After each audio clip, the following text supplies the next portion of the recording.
Let me start with not what's trending, but let's talk about what really matters, what should be keeping you up at night, but maybe isn't because it's not on your feed, or at least it's not yet.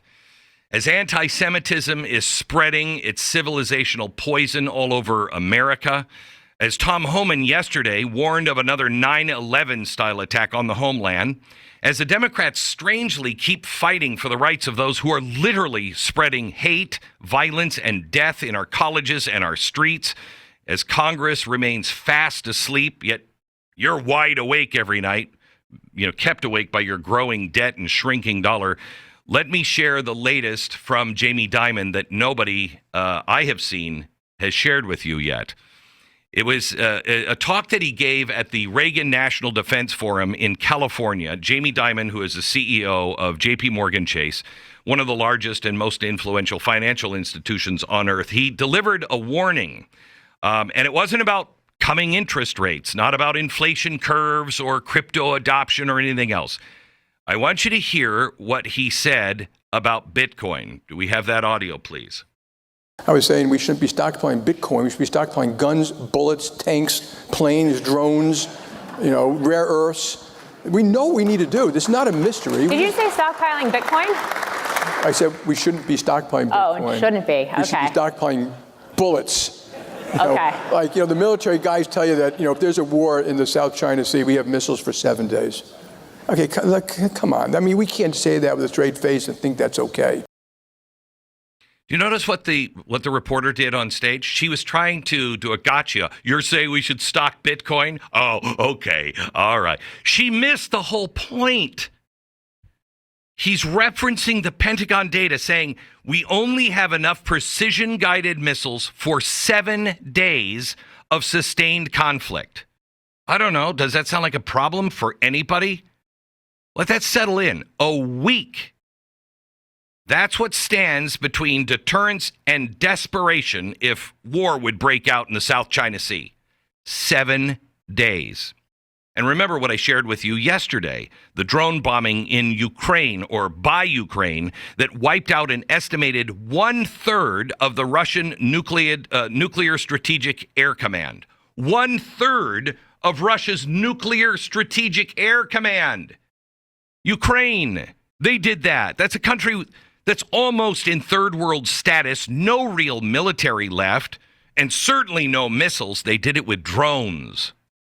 Imagine what could be done here with open borders and enemies like China and Iran, enemies all over the world. Now, I want you to understand, Jamie Dimon is not a guy that usually deals in hyperbole. He's not a man who chases the headlines. His words, and he knows this, move global markets. The good news is on this one, nobody will pay attention to him because nobody is interested in telling you the truth on how dire our situation actually is. His silence in most cases is his statement. That's the way they work at those levels. So when he breaks that silence and he does it this bluntly, you better believe it's calculated. Now, most of his peers are still peddling ESG slideshows and blockchain buzzwords, but Dimon stepped into the national stage and said, we need to get real and we need to get ready. And here's the thing. He's not talking to hedge funds or Pentagon brass. He knows. Look at her response. Oh, you're talking Bitcoin? We should all stockpile. He's talking directly to you. You. This isn't about rare earth or tanks. This is about a new era of scarcity. That's what you have to grasp from what Jamie Dimon was actually talking about. He is saying there's a reckoning with reality that most Americans and CEOs and everybody else are not prepared for.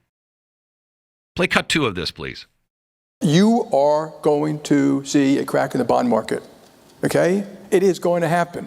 And I tell this to my regulators, some of who are in this room, I'm telling you it's going to happen, and you're going to panic. I'm not going to panic.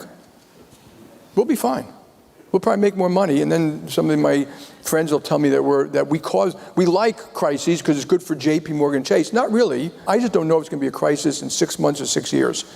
And I'm hoping that we change both the trajectory of the debt and the ability of market makers to make markets. Yeah, it's coming. It's just part of all the stuff we talked about. And unfortunately, it may be that we need that to wake us up. It's an unfortunate thing. Cut 3, please. And all that. Do you think people in rural cities, do you think people in inner cities thought they were getting anything?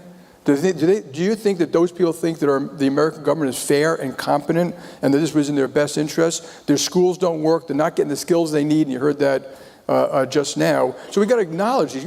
And I also call it blue tape. Because, Republicans, you generally don't like red tape. You understand the devastation of it. But, most Democrats, they love it. They want more of it.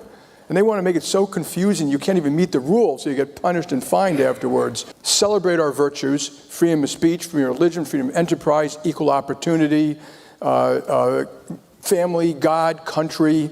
And you can acknowledge the flaws that we have, which are extraordinary, what we did to the black population for years. Don't denigrate the great things of this country, because those are two different things. If you have in any team, if you put a team on the field and the team's torn apart, they're going to lose. And that's kind of us right now. We're not a team anymore, and we don't collaborate. We don't talk that much to each other. Deal with our policies, and this is the enemy within.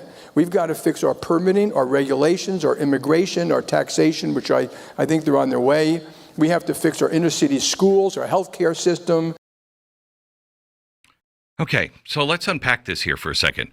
His dismissal of Bitcoin, first of all, not a continuation of his longstanding skepticism. If you listen to all of the things he was saying, this is something much more urgent. In a time of instability, Bitcoin becomes an abstraction. It has no mass. It has no utility. Now, I'm a Bitcoin guy. I believe in Bitcoin. But Bitcoin depends on electricity and the internet and a collective belief. Bullets, they don't care if you believe in bullets or not. Fuel, doesn't matter if you believe in fuel or not. Food, these are not ideas. These are lifelines. Do you hear that what he was saying? Bullets, fuel, food, lifelines. Now, don't get me wrong. He's not, suddenly a patriotic prepper in chief. What he is doing is giving voice to something that the elites all know, but usually whisper behind closed doors. And he's saying it out loud now. The veneer, we learned this after 9/11. Remember how on 9/11, 9/12, 9/13, we realized, oh my gosh, this thing could collapse in a heartbeat. We all knew the veneer of civilization, the veneer of order is so thin. Even the largest company in the world is dangerously exposed. The largest economy in the world, ours, exposed. I want you to look at the numbers here. 80% of our rare earth minerals come from China. Basically everything from missile guidance to smartphones. 80% of it comes from China. What happens if they want to shut that off? What happens if we go to war? What happens if we just don't have the fuel to run, across the ocean? What happens to us? Our military, recruitment shortfalls time and time again, outdated infrastructure. I mean, how many trillions of dollars have we spent in the last 20 years on infrastructure projects? Look at our airports. Look at our munitions stockpile. It wouldn't last a long weekend if trouble really happened. And cyber attacks. One single cyber attack could shut down the grid for weeks. And what happens? See, here's the thing that you have to hear from Jamie Dimon. He is not saying prepare out of paranoia. He's saying it out of pattern recognition. Pattern recognition. You need to get good at pattern recognition. The world is no longer stable. And it hasn't been. I don't know if you've noticed this for a while. But most people, all your neighbors, they're too distracted to notice. Cakes and circuses. Dimon went on to blast the, regulatory obsession, in order to make life difficult. Did you hear what he just said? Quote, Democrats, they love it. They want more of it. And they want to make it more confusing. So you can't even meet the rules. You'll get punished and fined afterward. For the last 40 years, we have lived on the assumption that convenience was safety, that digital meant durable, that global markets meant good. But history doesn't move in a straight line. It turns, it turns around sometimes. It bends, it recoils. And in that recoil, the essentials of survival never change. Shelter, energy, food, protection, human trust in one another. That's the most important. We don't have it. What his message was very clear. It cuts against every modern comfort we've built our lives around. Here's a giant bank saying you've built your life and we've built our life around things that are not real. He's not saying abandon innovation. He's saying don't bet your future on intangibles. So his solution is the same solution we've been talking about here on this program forever. Celebrate our virtues, celebrate our freedoms, our freedom of speech, our freedom of religion, our freedom of enterprise, equal opportunity, family, God, and country. Those are his words. And acknowledge the flaws of the country, but don't denigrate the great things that this country has done. They're two very different things. And start talking to one another. So here's what I want you to consider. What would you do if the lights went out? Not for a storm, but because a server farm in Taiwan was hit. What would you trade your Bitcoin for at the grocery store shelves if they were empty? What does wealth mean in a world where your phone doesn't work and your bank is a blinking error message? What does that wealth mean? This isn't about fear-mongering. This is about grow up, America. Maturity. We are long overdue for a serious conversation about self-reliance in this country. Not the kind you buy in bulk from a website, the kind you live through community, preparation, clarity, intelligence, critical thinking. Yes, have food and water, not because you're afraid, but because you're a responsible human being. Know your neighbors, not because you're social, but because you need each other if systems fail.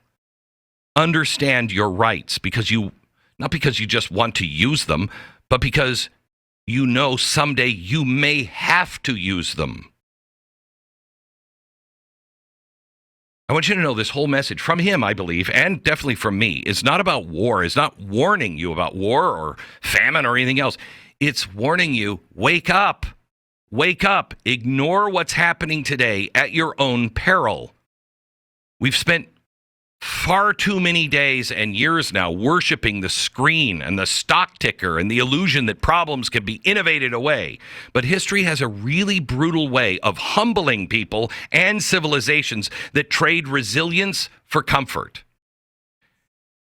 This is a moment that demands discernment. Are you living in a way that will actually allow you to survive real shocks? Or are you, like so many people, including me on many things, chained to the conveniences that will vanish overnight if the world sneezes? Jamie Dimon said it very clearly, and let me just say it again. Bullets over Bitcoin, tangible over theoretical, preparation over posturing. The man who runs the most powerful bank in the world is not hoarding hashtags. He's stockpiling reality. Shouldn't we all be doing that?